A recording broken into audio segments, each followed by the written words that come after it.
warahmatullahi wabarakatuh. Perkenalkan, nama saya Nirul Sidabutar dengan NIM 404 2021-007 dari jurusan Manajemen Zakat dan Wakaf. Video ini guna menyelesaikan tugas final dari Fikih Muamalah 2 dari dosen pengampu Bapak Abdul Hamid. Saya akan menjelaskan tentang bagi hasil. Bagi hasil adalah sistem yang meliputi tata cara pembagian hasil usaha antara si penyedia dana dengan si pengelola dana. Bagi hasil terdiri dari dua. Yang pertama adalah musyarakah. Musyarakah adalah pembagian hasil antara dua belah pihak atau lebih yang saling menggabungkan modalnya atau tenaga kerja untuk melakukan usaha. Nanti keuntungannya dibagi sesuai dengan tanggung jawabnya. Contohnya seperti pembiayaan KPR Bank Syariah. Unsur musyarakah dalam kerjasama ini adalah penggabungan modal milik bank dan nasabah untuk membeli suatu rumah developer. Nanti nisbahnya akan diterima oleh pihak bank dari sewa yang dibayarkan oleh nasabah tiap bulannya. Yang kedua adalah mudorobah. Mudorobah adalah perjanjian kerjasama antara si pemilik harta dengan si pengelola harta, di mana pemilik harta akan menyerahkan hartanya untuk dikelola atau dibisniskan. Lalu jika untung, maka keuntungannya akan dibagi sesuai dengan kesepakatan antara si pemilik harta dengan si pengelola harta. Contohnya seperti paman saya adalah sohibul mal atau si pemberi pemberi modal, dan saya adalah mudorib atau sebagai pengelola usaha tersebut. Paman saya bermitra untuk membuka usaha percetakan. Lalu paman saya memberikan modal sebesar 20 juta. Lalu saya akan sebagai pengelola akan mengelola usaha tersebut, dan jika kan sudah ada untungnya, maka jika ada untungnya akan kami bagi sesuai dengan kesepakatan yang telah kami janjikan di awal. Yang kedua adalah akad jual beli. Jual beli adalah kegiatan transaksi tukar menukar barang antara si penjual dan si pembeli dengan alat tukar yang sah. Dan jual beli ini terdiri dari tiga. Yang pertama adalah murabahah. Murabahah adalah perjanjian antara nasabah dengan si pemilik bank dalam transaksi jual beli, di mana pihak bank akan membeli produk yang diminta oleh nasabah sesuai dengan permintaan nasabah. Lalu produk tersebut akan dijual kepada nasabah sesuai dengan profit bank. Seperti paman saya menyuruh saya untuk mencarikan sebuah laptop, lalu saya mencari laptop tersebut. Pertamanya saya membelinya seharga 7 juta. Lalu saya berkata kepada paman saya, "Paman, ini laptopnya sudah ada, paman. Saya jual ke paman dengan harga 7.500.000, paman.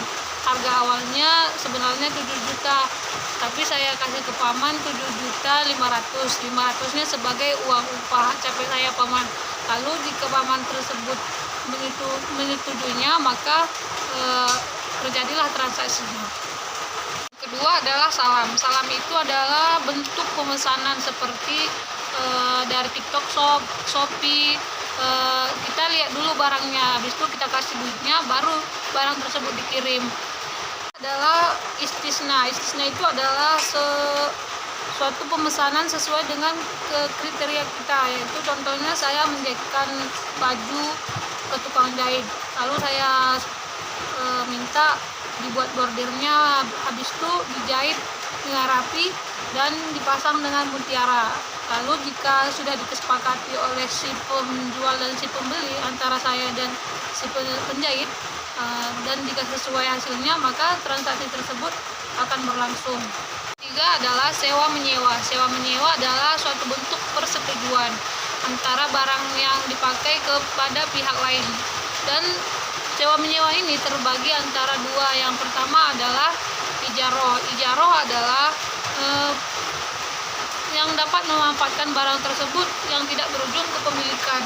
Contohnya seperti Ibu Dian menyewakan perumahannya kepada anak kos.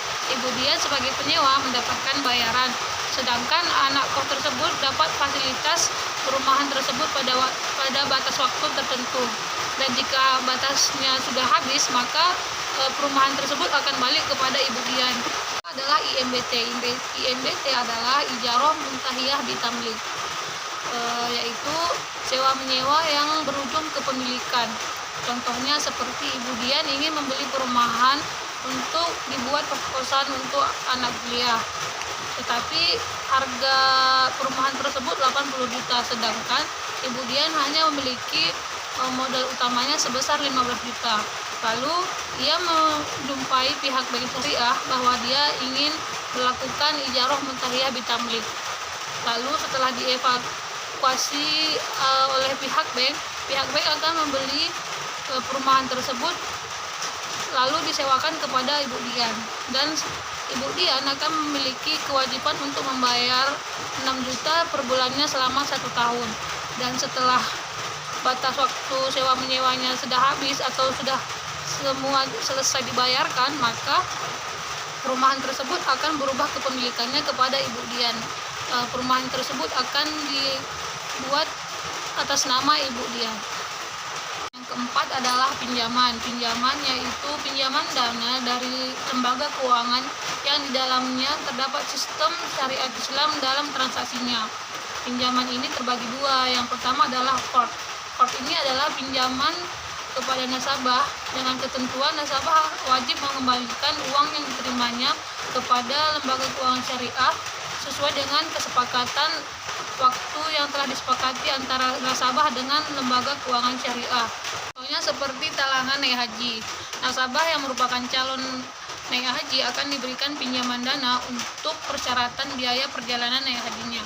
Nantinya nasabah akan melunasinya pada jangka waktu yang telah ditentukan. Yang kedua adalah qardul hasan.